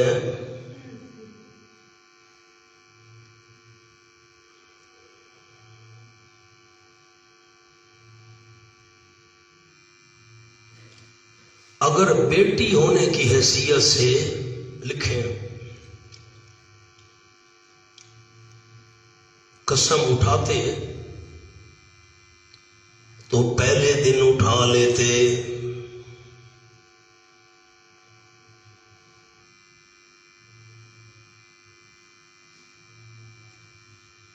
کیا حاشیہ سمجھا ہے دوستوں نے؟ ایک تو جملہ آپ کو لکھوایا ولا یعتل، جو مخلص تہمت میں ملوث ہوئے بعد از توبہ ان سے حسن سلوک کا حکم، یہ تو ہو گیا۔ اور حضرت صدیق اکبر نے قسم اٹھائی تھی کہ میری بیٹی پر تہمت لگائی ہے، جی میری بیٹی پر تہمت لگائی ہے، میں خرچہ نہیں دوں گا، اس لیے قسم اٹھائی تھی۔ اگر بیٹی ہونے کی وجہ سے قسم اٹھاتے تو کب اٹھاتے؟ پہلے دن۔ اب جب مہینے کے بعد آیات نازل ہوئیں، برات آ گئی، پھر قسم اٹھائی، تو اس وجہ سے اٹھائی تھی کہ اس نے ام المومنین اور نبوت کو داغدار کرنے کی کوشش کی تھی، اس لیے قسم اٹھائی۔ ایک اور مولانا جملہ اللہ تحبون کا لکھواتا ہوں، بخشش اور عطا کرنا، بخشش اور عطا اسباب مغفرت میں سے ہیں، ان کو کیوں بند کرتے ہو؟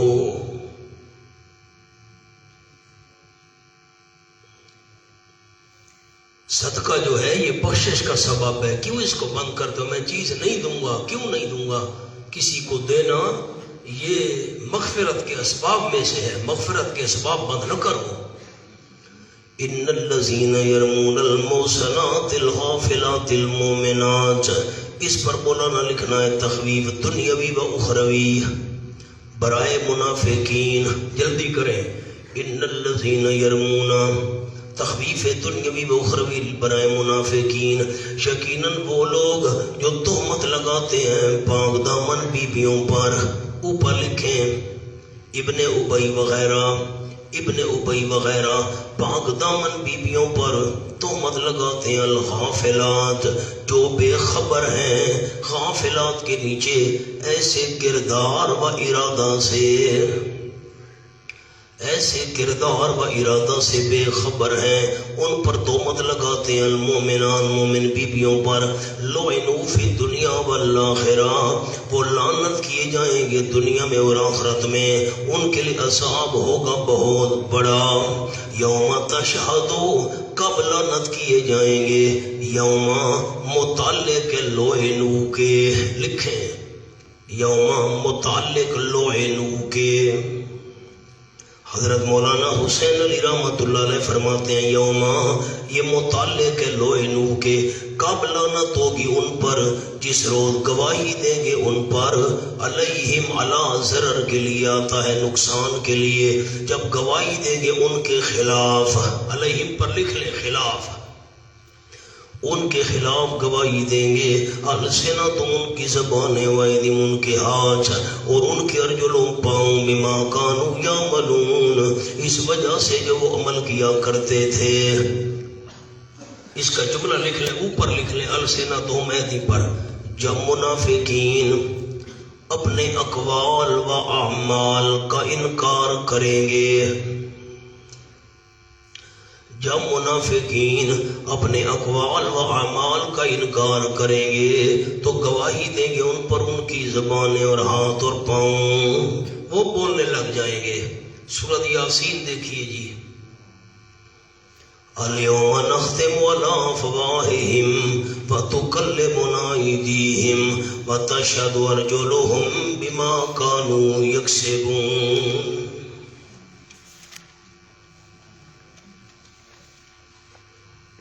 یہ صفحہ ہے 401، صفحہ 401 آیت نمبر 64 کے بعد 65 درمیان میں، الیوم نختم علی افواہہم، آج کے دن مہر لگا دیں گے ہم ان کی منہوں پر، وتکلمنا ایدیہم، جلدی کھولو حافظ جی، میاں صاحب، فرمایا الیوم نختم، آج کے دن مہر لگا دیں گے ہم ان کے منہوں پر، وتکلمنا ایدیہم، کلام کریں گے ہمارے ساتھ ان کے ہاتھ، وتشہد ارجلہم، اور گواہی دیں گے ان کے پاؤں، بما کانوا یکسبون، ان کاموں کی جو وہ کمایا کرتے تھے۔ آ جاؤ مولانا۔ فرمایا یومئذ یوفیہم اللہ دینہم الحق، جس روز پورا دے گا اللہ کریم ان کو دینہم، ان کی جزا، دین کے نیچے جزا لکھیں، اللہ ان کو جزا دے گا پوری، الحق، واجبی، حق کا معنی لکھے واجبی، ورنہ تھانوی رحمۃ اللہ نے معنی کیا جو جزا ان کے لیے واجب ہوگی پوری اللہ ان کو دے گا۔ وَيَعْلَمُونَ، اور جان لیں گے، ان اللہ هو الحق المبین، یقیناً اللہ کریم وہی کھولنے والا ہے بات کی حقیقت کو۔ الحق المبین کا معنی لکھیں، کھولنے والا بات کی حقیقت کو۔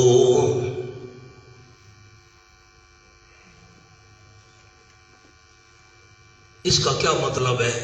بالکل سامنے اس کے لفظ لکھنے الحق المبین کے، منافقین کے شکوک و شبہات ختم ہو جائیں گے کہ واقعی توحید حق ہے۔ بات کی حقیقت اللہ کھولے گا۔ الخبیثات للخبیثین والخبیثون للخبیثات، اس کا عنوان لکھیں، بشارت برائے پارسا مومنین، بشارت برائے پارسا مومنین، جو مومن مرد ہیں، مومن عورتیں ہیں، نیک ہیں، پاک دامن ہیں، ان کے لیے بشارت۔ الخبیثات للخبیثین والخبیثون للخبیثات، گندی عادتیں گندے مردوں کے لیے، معنی لکھیں گے الخبیثات کا، گندی عادتیں گندے مردوں کے لیے، والخبیثون للخبیثات، اور گندے مرد گندی عادتوں کے لیے، والطیبات للطیبین، اچھی عادتیں، الطیبات پر لکھیں اچھی عادتیں۔ یہ بشارت ہے پارسا مومنات کے لیے، وہ بشارت تھی پارسا مومنین کے لیے، اب بشارت پارسا مومنات کے لیے۔ والطیبات، اچھی عادتیں اچھے مردوں کے لیے، والطیبون للطیبات، اور اچھے مرد اچھی عادتوں کے لیے۔ اولئک مبرؤون مما یقولون، یہ وہ لوگ ہیں جو بیزار ہیں ان چیزوں سے، یقولون، جو منافق بک رہے ہیں، جو منافق بکواس کر رہے ہیں، یہ لوگ ان سے پاک ہیں۔ لہم مغفرۃ، ان کے لیے بخشش ہوگی، ورزق کریم، اور روزی ہوگی بڑی عمدہ۔ انہیں ایسے تو آگے نہیں چلتا، میں تو عند اللہ اپنا حق ادا کروں گا، اب جس کے جی میں آئے پائے وہی روشنی، ہم نے تو دل جلا کے سرعام رکھ دیا، ڈیوو گاڑی تو مجھ سے نہیں چلتی، میں آگے بھاگتا جاؤں اور بس، یوں نہیں ہے۔ آپ نے لکھنا اب کچھ نہیں، کان میری طرف لیکن نظر قرآن کی طرف ہو۔ جن کو شوق ہے آگے پڑھانے کا، وہ میں آپ کو بڑے موبائل پر دکھاؤں۔ کل مجھے میسج آیا ہے، میں آ رہا تھا سفر سے، گوجرانوالہ سے آ رہا تھا، کل جمعے کے بعد میں نے کھولا نا تو میسج آ گیا، وہ ساتھی کا نام بھی وہ میں نے میسج محفوظ کیا ہوا ہے۔ اس نے کہا جی میں نے 3 دفعہ آپ سے دورہ تفسیر پڑھا ہے، اور آج کا کہا ہے کہ میں کل سے خود دورہ تفسیر پڑھانے شروع کر رہا ہوں، تو آپ میرے لیے دعا کیجیے۔ پھر میں نے اس کو واپسی پر دعائی کلمات لکھے، میں نے کہا اللہ آپ کو توفیق دے، جیسے آپ نے سیکھا ہے آپ پڑھائیں، اللہ آپ کو توفیق دے، میں نے بڑی دعا لکھی ہے اس کے لیے۔ تو ساتھی نے نام بھی لکھا، نام تو میرے ذہن میں نہیں آ رہا، تو اس نے کہا فتح جھنگ آپ آئے تھے ابھی ختم بخاری پر، یہ پچھلے دنوں ملاقات بھی ہوئی تھی، مانسیرا کا وہ ساتھی۔ تو میں ساتھیوں کو کہا کرتا ہوں اگر کوئی دوست 3 دورے مجھ سے مسلسل پڑھ لے لیکن سمجھ کر، تو انشاءاللہ وہ پڑھانے کے قابل ہو جائے گا۔ ایک بھی پڑھے نہ بندہ سمجھ کر، وقت ضائع نہ کرے، لکھائی کرے، یہ چیزیں ہمارے اساتذہ کی میں نے بڑی محنت سے اکٹھی کی ہیں۔ ہاں بس آپ کے لیے دعا کرتا ہوں اللہ آپ تمام احباب کو آگے بیان کی اور آگے پڑھانے کی توفیق عطا فرمائے۔ اب لکھنا کچھ نہیں لیکن دیکھنا قرآن کو ہے، کان میری طرف ہو۔ پہلے میں سادی بات کرتا ہوں پھر میں اس کو حل کروں گا۔ یہ بھی سورت کی مشکل ترین آیتوں میں سے ایک آیت ہے، یہ مشکلات القرآن میں سے ہے۔ الخبیثات للخبیثین، گندی عورتیں گندے مردوں کے لیے، لکھنا نہیں، گندی عورتیں گندے مردوں کے لیے، والخبیثون للخبیثات، گندے مرد گندی عورتوں کے لیے، والطیبات للطیبین، اچھی عورتیں پاک مردوں کے لیے، والطیبون للطیبات، اور پاک مرد پاک عورتوں کے لیے ہیں۔ اب اس معنی پر اشکال ہے، آیت کو دیکھتے رہیں، میں نے انگلی رکھی آپ بھی انگلی رکھیں، مجھے خوشی ہو۔ الخبیثات للخبیثین، گندی عورتیں گندے مردوں کے لیے ہوتی ہیں، والخبیثون للخبیثات، گندے مرد گندی عورتوں کے لیے ہوتے ہیں۔ حالانکہ ایسے تو نہیں ہے، عورت گندی ہے مرد نیک ہے۔ گندی سے مراد بد کردار عورت بد کردار مردوں کے لیے، بد کردار مرد بد کردار عورتوں کے لیے۔ ایسے تو نہیں ہے جیسے ابھی ہم نے صبح اشکال حل کیا تھا الزانیۃ لا ینکحu میں، الزانی لا ینکحu میں اشکال حل کیا۔ گندی عورتیں گندے مردوں کے لیے ہوتی ہیں، مرد نیک ہے عورت گندی ہے، عورت نیک ہے مرد گندا ہے۔ اشکال سمجھ آیا؟ کیا سمجھ آیا؟ آپ آگے پڑھائیں کہ مجھے سنائیں، آیت کیا کہتی ہے؟ گندی عورتیں کن کے لیے ہوتی ہیں اور گندے مرد کس کے لیے ہوتے ہیں؟ حالانکہ ایسا بے شمار واقعات ہیں، عورت گندی ہے مرد نیک ہے، مرد گندا ہے بدکار ہے برا ہے، بیوی اس کی بڑی پرہیزگار ہے۔ اچھا آگے، وَالطَّيِّبَاتُ لِلطَّيِّبِينَ، پاک عورتیں پاک مردوں کے لیے ہوتی ہیں، حالانکہ پاک عورت ہے مرد اس کا برا ہے گندے کام کرتا ہے۔ وَالطَّيِّبُونَ لِلطَّيِّبَاتِ، اور پاک مرد پاک عورتوں کے لیے ہوتے ہیں، مرد پاک ہے بیوی بری ہے اس کی۔ سادہ معنی سمجھ آ گیا؟ ہاں نہ تو کرے، اشکال سمجھ آ گیا؟ حضرت مولانا حسین علی رحمۃ اللہ فرماتے ہیں مرد اور عورتیں مراد ہی نہیں ہیں، مراد عادتیں ہیں۔ مراد کیا ہے؟ عادتیں ہیں، خیال کرنا۔ اب معنی کرتا ہوں، اشکال حل کریں گے، لکھیں گے بعد میں لکھواؤں گا، آپ نہ لکھیں، پہلے معنی سنیں۔ الخبیثات للخبیثین، گندی عادتیں گندے مردوں کے لیے ہوتی ہیں، جو مرد گندے ہوں ان سے عادتیں بھی گندی ظاہر ہوتی ہیں۔ والخبیثون للخبیثات، اور گندے مرد گندی عادتوں کے لیے ہوتے ہیں، گندی عادتیں ان سے ظاہر ہوتی ہیں۔ والطیبات للطیبین، اور اچھی عادتیں اچھے مردوں کے لیے ہوتی ہیں۔ والطیبون للطیبات، اچھی اور پاکیزہ مرد اچھی عادتوں کے لیے ہوتی ہیں۔ ربط کیا ہے مولانا قصے سے؟ تم نے یہ معنی گندی والا کیا اور اچھی عادتوں والا کیا، قصے کے ساتھ کیا ربط ہے؟ اللہ کی رحمتیں ہمارے اساتذہ برامین کہنے کیا قرآن ہمیں سمجھایا۔ مولانا جملہ سنو، لکھواتا بعد میں آیت کو دیکھو۔ الخبیثات للخبیثین، عبداللہ ابن ابی گندا تھا اس لیے اسے گندی عادت سرزد ہوئی ہے۔ عبداللہ ابن ابی گندا تھا نا اس لیے اسے گندی عادت سرزد ہوئی ہے۔ وَالطَّيِّبَاتُ لِلطَّيِّبِينَ، سبحان اللہ، وَالطَّيِّبَاتُ لِلطَّيِّبِينَ، اچھی عادتیں اچھے مردوں کے لیے۔ وَالطَّيِّبُونَ لِلطَّيِّبَاتِ، اچھے مرد اچھی عادتوں کے لیے۔ حضرت سبان تو طیب تھا، اس سے گندی عادت کیسے سرزد ہو سکتی تھی؟ ربط سمجھ آیا ہے؟ اب لکھیں حاشیہ۔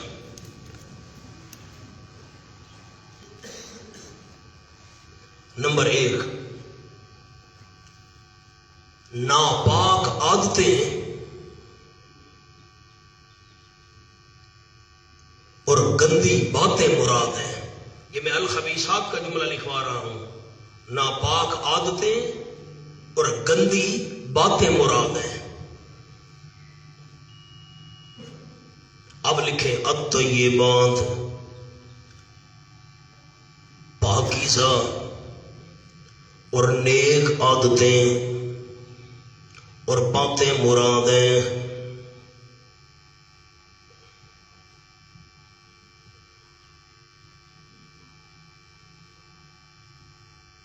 نوٹ لکھیں جی، نوٹ. ابن ابی گندا تھا، اس لیے اسے گندی بات اور گندی عادت سرزد ہوئی. اس لیے اسے گندی بات اور گندی عادت سرزد ہوئی. از مولانا حسین علی رحمت اللہ علیہ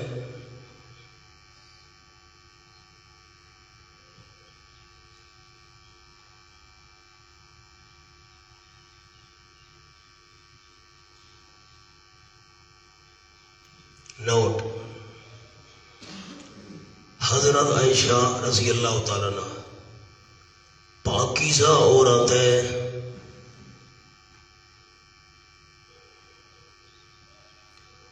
اس سے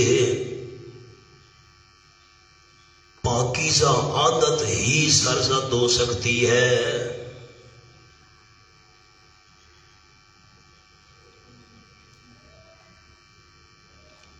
اسی طرح حضرت صفوان رضی اللہ تعالیٰ عنہ پاک باز انسان ہے،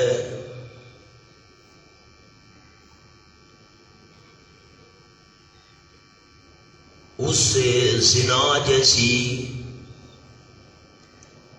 گندی عادت سرزد نہیں ہو سکتی.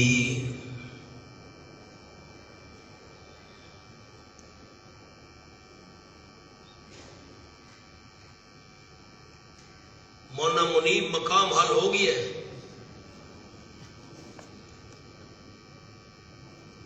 ہمارے منڈی بہاؤدین کے دوست ہیں مولانا عبد الجبار سے، ان کے ساتھی کچھ آئے ہوئے ہیں، وہ کون ہے ذرا ہاتھ کھڑا کرے. ماشاءاللہ آپ ہیں مولانا، اور آپ آئے ہیں. کل ان کا فون آیا تھا، بھائی ہمارے ساتھی بڑے مطمئن ہیں سبق پر، آپ کو اطمینان ہو رہا ہے؟ ایک کون سمجھ آ گیا، مقام حل ہو گیا. اب دوسرا میں معنی کرتا ہوں، غور کرنا. دوسرا معنی الخبیثات للخبیث، لکھواؤں گا بعد میں، پہلے سن لے.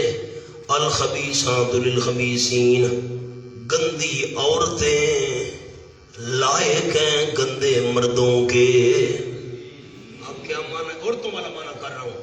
گندی عورتیں لائق ہیں گندے مردوں کے، والخبیثون، گندے مرد لائق ہیں گندی عورتوں کے. والطیبات، پاکیزہ عورتیں لائق ہیں پاکیزہ مردوں کے. والطیبون للطیبات، پاکیزہ مرد لائق ہیں پاکیزہ عورتوں کے. کیا مطلب؟ جو عورت گندی ہے اس کو گندے کے ساتھ فٹ کرو، جو گندا مرد ہے اس کو گندی عورت کے نکاح میں دو، جو پاکیزہ عورت ہے پاکیزہ بندے کے نکاح میں دو، پاکیزہ مرد کو پاکیزہ عورت کے نکاح میں دو. گندا کس کے لائق ہے؟ گندی عورت کے. اور پاک عورت کس کے لائق ہے؟ پاک مرد کے. دوسرا قول لکھیں جی، نمبر 2. گندی عورتیں لائق ہیں گندے مردوں کے. اشارہ آپ کو لکھوا دیا، آگے آپ خود مانا کر لیں گے کہ نہیں کر لیں گے؟ کیسے کر لیں گے؟ آپ کریں، لکھیں نہیں، کریں مانا. مانا ایک ایک لفظ تو نہیں لکھوایا جا سکتا نا. گندی عورتیں، اب جو کرے گا نا اللہ اسے پڑھانے کی توفیق دے. گندی عورتیں گندے مرد. والخبیثون للخبیثات کا معنی گندے مرد لائق ہیں گندی عورتوں کے. والطیبات، اور پاک عورتیں لائق ہیں پاک مردوں کے. والطیبون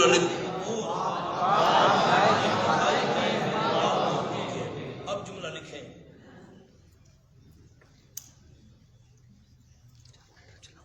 حضرت عائشہ جیسی طیبہ سے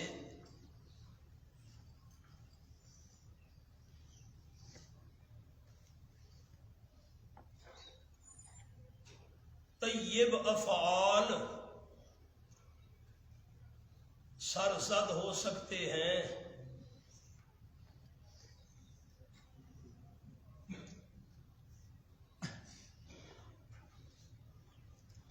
اسی طرح صفوان سے بھی رضی اللہ عنہ. یہ جو جملہ لکھوایا ہے یہ پہلے قول کے بارے میں ہے، خیال کرنا، ورنہ یہ جملہ کس قول کے بارے میں ہے؟ وہ پہلے گندی عادتیں. اچھا ایک اور جملہ آپ لکھواتا ہوں بڑا پیارا، لکھیں نوٹ. حضرت عائشہ کی طہارت کے لیے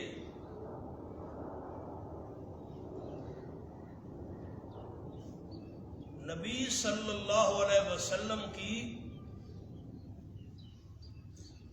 عصمت کو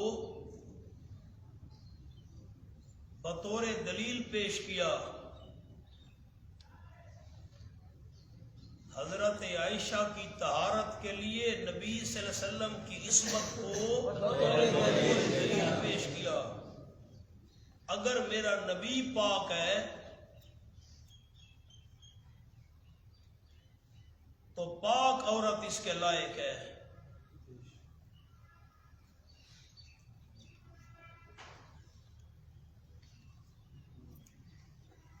مولانا منیب بیان کرنے والا جملہ ہے، اللہ توفیق دے ساتھی سنانا عوام کو. پھر حضرت عائشہ کی پاک دامنی کے لیے میری طرف دیکھیے گا، حضرت عائشہ کی پاک دامنی کے لیے پیغمبر کا کردار بطور دلیل پیش کیا. میرا پیغمبر پاک ہے تو پاک عورت اس کے لائق ہے. یہ دوسرے قول کے مطابق میرا پیغمبر پاک ہے تو پاک عورت اس کے لائق ہے. پیغمبر پاک، اس کے لائق بھی پاک عورت ہے. میرا نبی پاک ہے، معلوم ہوا حضرت عائشہ بھی آپ کے نکاح میں آنے والی پاک ہے. یہ دوسرے قول سے متعلق ہے. ٹھیک ہو گیا؟ آگے اولئک مبرؤون مما یقولون.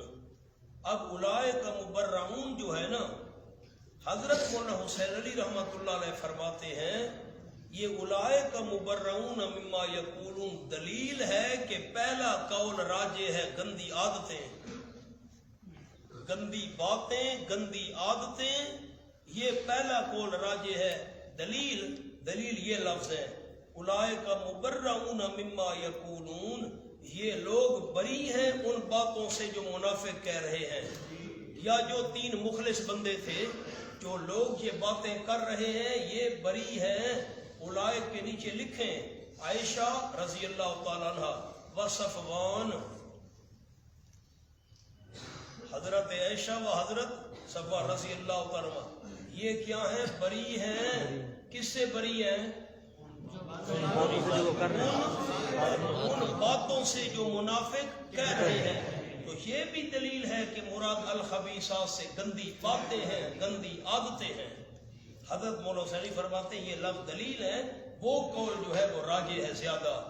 مراد باتیں ہیں، مراد عادتیں ہیں، مراد کردار ہے. یہ اب حضرت نیلوی صاحب رحمۃ اللہ علیہ فرمایا کرتے ہمارے استاد عرب والوں کی عادت ہے تھے تو 2 حضرت عائشہ اور صفوان، اللہ نے جمع کا لفظ بولا مبرؤون. عرب والوں کی عادت ہے بعض اوقات تثنیہ کی جگہ جمع بول دیتے ہیں، جمع کی جگہ تثنیہ بول دیتے ہیں، واحد بول کر جمع مراد لیتے ہیں. میں قرآن میں سے آپ کو اس کی مثالیں وقتاً فوقتاً بتاتا ہوں گا. تھے 2 اور لفظ کون سا ہے؟ مبرؤون، جمع کا صیغہ. لہم مغفرۃ ورزق کریم، اور ان کے لیے بخشش بھی ہے، ورزق کریم، اور روزی بھی ہے بہت عمدہ عزت والی روزی. سبحان اللہ. مما یقولون کا جملہ لکھیں،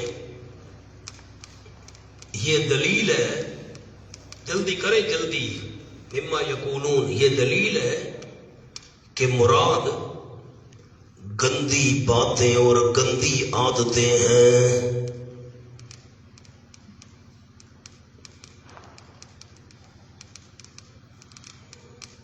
از مولانا حسین علی رحمت اللہ علیہ یہ لوگ بری ہیں، بیزار ہیں، مما یقولون ان باتوں سے جو یہ لوگ کہہ رہے ہیں. حضرت عائشہ بھی بری، حضرت صفوان بھی بری. تو معلوم ہوا یہ مما یقولون دلیل ہے کہ پہلا قول وہ راجح ہے، معنی وہی کرنا ہے. الخبیثات للخبیثین، گندی عادتیں، گندی باتیں، گندے افعال، للخبیثین، گندے مردوں کے لیے. ابن جو بھئی گندا تھا نا اسے گندی بات اور گندی حرکت سرزد ہوئی ہے. الطیبات للطیبین، پاکیزہ عادتیں، پاکیزہ باتیں، پاکیزہ افعال پاکیزہ مردوں کے لیے. حضرت سبان تو پاکیزہ تھا، اس سے غلط حرکت کیسے سرزد ہو سکتی تھی؟ پھر میرا دوسرا قول، میرے نبی پاک ہے تو پاک عورت اس کے لائق ہے.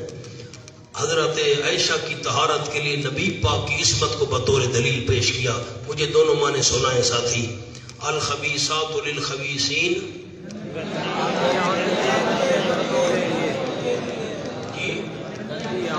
گندی عادتیں، گندی باتیں، گندے کام، جو بھی معنی کرو ایک ہی مطلب ہے. گندی باتیں، گندی عادتیں، گندے کام کن کے لیے؟ ربط کیسے لگے گا کسے سے؟ ابن ابی اس سے حرکت کی بات بھی گندی سرزد ہوئی. اور دوسرا معنی عادتوں والا نہ کرو، معنی کرو پھر الخبیثات. کیا معنی کرے گی؟ گندی عورتیں لائق ہیں، پاک عورتیں لائق ہیں پاک. میرا نبی پاک تھا تو پاک عورت اس کے لائق تھی. یا ایھا الذین آمنوا لا تدخلوا، مانا یہاں سے قانون شروع ہو رہے ہیں. قانون یا ایھا الذین آمنوا سے اس کے نیچے عنوان لکھ لیں سامنے حاشیے پر، ذکر آداب و قوانین للمؤمنین، تاکہ مومن آئندہ زنا کی تہمت سے بچ جائیں.